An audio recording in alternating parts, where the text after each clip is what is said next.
اعتقد ان مفيش حد فينا ما سمعش الجمله المشهوره اللي بتقول اتعب دلوقتي علشان ترتاح بعدين. ولو فكرت شويه في الجمله دي هتلاقيها صح جدا، لان الراحه عمرها ما بتيجي من الكسل ولا الهروب. الراحه بتيجي لما تتعب ولما تغلط وتتعلم وتكمل رغم كل حاجه، يعني بالبلدي لما تطلع عينك وتتبهدل الاول. ولو بصيت حواليك على اي حد ناجح هتلاقي وراه سنين تعب، سهر، خوف وقلق، بس في الاخر كمل، مع انه بنسبه كبيره ما كانش شايف نتيجه تعبه في لحظتها، بس كان واثق ان الطريق ده هو اللي هيوصله. وطبعا انا عارف انك حافظ الكلام ده كله زي اسمك، بس برضه جواك صوت بيقول لك ليه يا عم تتعب نفسك، استرخي وعيش حياتك. وطبعا الصوت ده مغري جدا، لان التعب فعليا صعب والمسؤوليه مرهقه والسعي بيكلف كتير من طاقتك وصبرك، بس في المقابل النتيجه اللي بتستناها بعد التعب ده بتكون حقيقيه ومرضيه وتستاهل. وخليني بقى اصدمك واقول لك انك هتتعب في جميع الاحوال. الله، ليه يا عم محمد؟ ايوه فعليا انت هتتعب في جميع الاحوال. عايز تعرف ليه؟ صلي على النبي، جهز مشروبك وتعال افهمك الموضوع.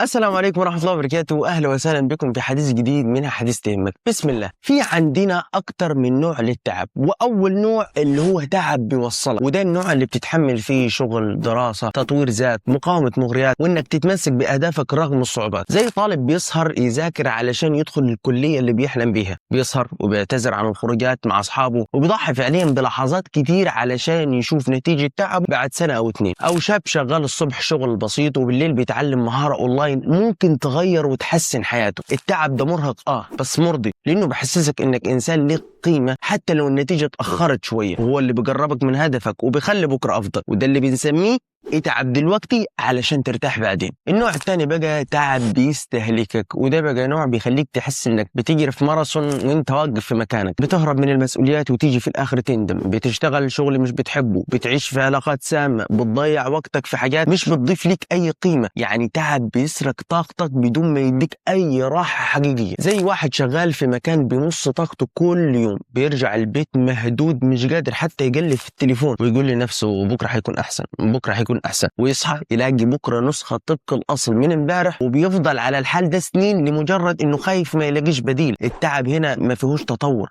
بس فيه استنزاف. كمان في تعب اسمه تعب الجري ورا رضا الناس، وده بصراحة من أكتر الأشياء القاسية. زي شاب دايما بيوافق على اللي حواليه حتى لو مش مرتاح معاه، يوافق يخرج وهو تعبان، يضحك وهو متضايق، يقول ماشي وهو من جواه بيصرخ مش ماشي، وعمره ما بيقول كده لأنه خايف الناس تزعل. وبيجي عليه وقت يحس إنه فقد نفسه وبيجي شخص تاني علشان يرضي الكل. محاولة بقى إنك ترضي كل الناس وتكسب إعجابهم وتغير نفسك علشان تتقبل، أنت كده بتتعب ومش بتوصل ومش هتوصل، لأن رضا الناس غاية لا تدرك. وبرضه في تعب المقارنة، اللي هو لما تبص على غيرك طول الوقت وتحس انك متأخر او مش كفاية. زي واحد بيدخل على انستجرام يشوف صحابه بيصيفوا وهو قاعد في البلكونة بيبص على الشمس غابت ولا لسه علشان الحر يخف. فلو فضلت تقارن نفسك بغيرك دايما هتشوف نفسك مقصر حتى لو بتعمل اللي عليك. وما ننساش طبعا اخر تعب اللي هو تعب الصراع الداخلي، وده لما تبقى مش عارف انت عايز ايه. الصراع ده بيستهلكك اكتر من اي مجهود خارجي. زي واحد بيحب مجال معين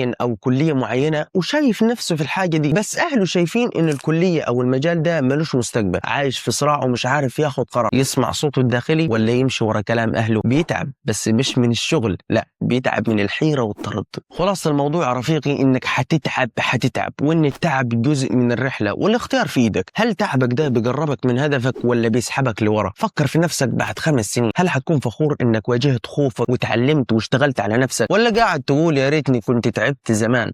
علشان كده اتعب دلوقتي علشان ترتاح بعدين. وبس كده، ما تنساش تنورني باشتراكك ولايكك وشيرك علشان انا كمان بتعب والله في الفيديوهات دي. وسيب لي في التعليقات ايه اكتر نوع من انواع التعب اللي حسيت انك عشته الفترة اللي فاتت. القاكم فيديو جديد وحديث جديد من حديث تهمك. دمتم في امان الله والسلام عليكم.